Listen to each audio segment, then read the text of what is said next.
Welcome, I'm Dr. Ali. This is the Raw Food Doctor Show on YouTube, and I'm here tonight with a very, very special guest. Today we have Tim Van Orden in the house.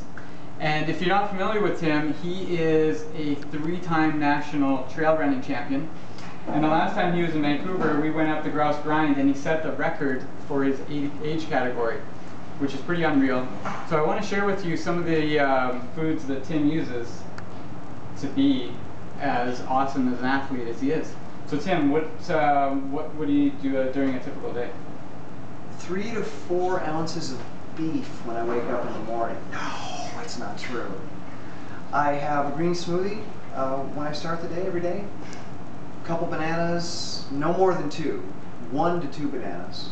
Half a cup of blueberries, half a blender full of kale, spinach, beet greens, chard, collard, but mostly kale. Some dates often. Sometimes some hemp seeds I'll sprinkle in there. Sometimes the fruits change up, but that's my staple smoothie, especially through the winter. In Vermont, where I live, it's really hard to get a wide variety of fruit in the winter, so the bananas and the blueberries. Blueberries because we have a blueberry orchard and I have them in the freezer.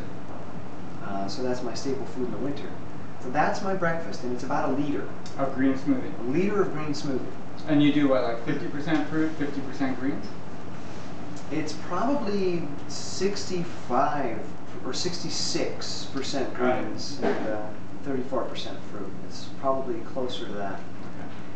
That I will sip for half an hour. It takes me half an hour to drink it, and I'll chew it. I don't just swallow it. I chew it until it gets warm and sweet. And as soon as that happens, as soon as the temperature changes and the sweetness increases, that means that the amylase, the enzymes in your saliva, have started to digest the carbohydrate.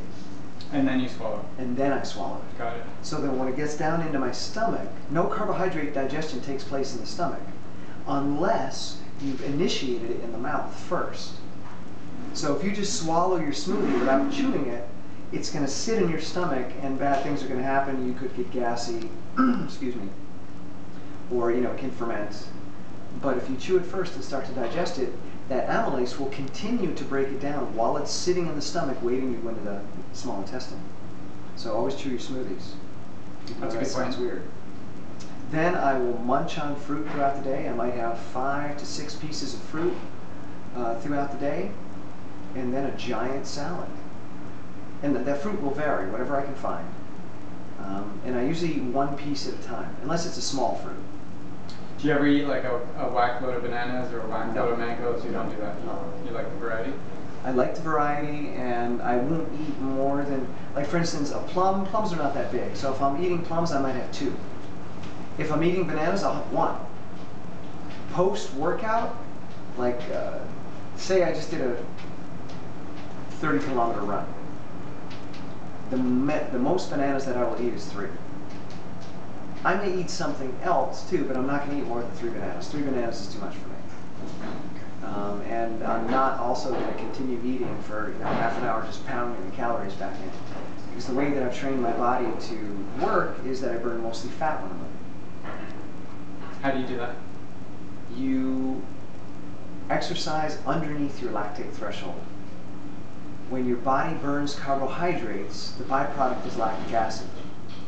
When your body burns fat, there is no lactic acid byproduct. And right now, just standing here talking, we're burning fat. We're burning very little sugar, our body. Our brain is burning sugar right now, but the rest of our body is burning fat. So you train yourself to become a better fat burner. And you do that by training just underneath the heart rate where your body switches over from burning fat to burning sugar. Because the higher your heart rate goes, the more energy it needs. And sugar gives energy faster than fat does. So when your body really needs a lot of energy, it's like, okay, fat isn't giving it to us fast enough, let's switch into burning sugar, and then lactic acid is produced. But if you train just below that threshold, you're really stressing the fat burning mechanism in your body. You're pushing its limits. And just like training in a gym or running, when you push your limits, when you push the limits of a muscle, it will grow. So if you push the limit of your fat burning ability, if you ramp it right up there and redline it, underneath the threshold, it's going to bump that threshold up. And you keep bumping that threshold up until you're burning fat at a really high speed. And it actually takes an all-out effort to burn carbohydrates. You've taught your body to really crave burning fat and become efficient at it. So when I finish a run, I don't need to pound a ton of carbohydrates. Do you ever do any carbo loading? I do not do carbo loading. I don't believe in carbo loading. The body has limited amount of storage of glycogen. Glycogen is the sugar that gets stored in the muscles. And you can only store so much. And once it's full, it's full. You can't store any more. It's not like fat. You can just keep storing it and storing it and storing it. When your glycogen is filled, it's filled. Doesn't matter how many carbohydrates you eat after that, you're probably going to end up getting stored as fat, especially if it's pasta, which is generally an empty calorie, and empty calories in excess get stored as fat. Body's like, glycogen's full, let's store it as fat. Got it. For dinner, you do a green salad, is that right? Huge green salad. Lots of different kinds of lettuce. How big are we talking? Like this big? This big. Yeah, about like that. Okay. A bowl about yay big and yay deep. Really? This salad can get up to 2 kilos in weight. Nice. I take at least an hour to eat it. I chew it very thoroughly, and I grate all the vegetables. I tear the lettuce into small pieces, and I grate all the vegetables I put in. I'll grate carrots, I'll grate beets, I'll grate radish, I'll grate zucchini, I'll grate cucumber, red pepper, broccoli. I'll even grate broccoli to get all the little florets. I get those to come off so there's like little seeds in there. Chop up an avocado, and because everything has been grated and is really small, it's easier to chew. Because if you have giant pieces of vegetable in your mouth that are very fibrous, they can tear your gums. So by grating it, you reduce the amount of wear and tear on your gums. Because I got to the point where I was eating these big salads and my gums would be raw and I couldn't eat another bite. It's like, oh, my gums.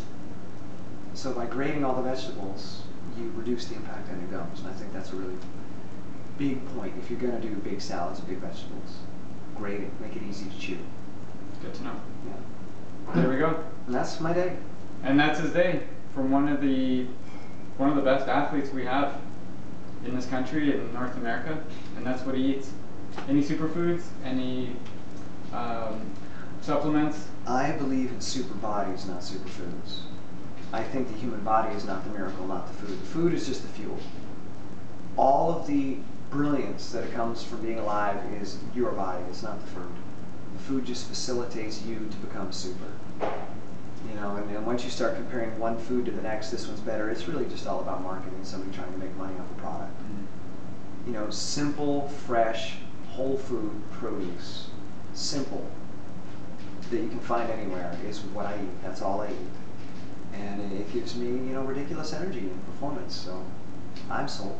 Awesome. There you go. So in the morning, he eats a big smoothie, about 1 liter. Yeah. Throughout the day, he'll have a whole whack load of fruit. And then in the evening, a massive 2-kilo salad.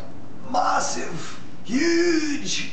And that's what it takes to become a 3-time national track champion.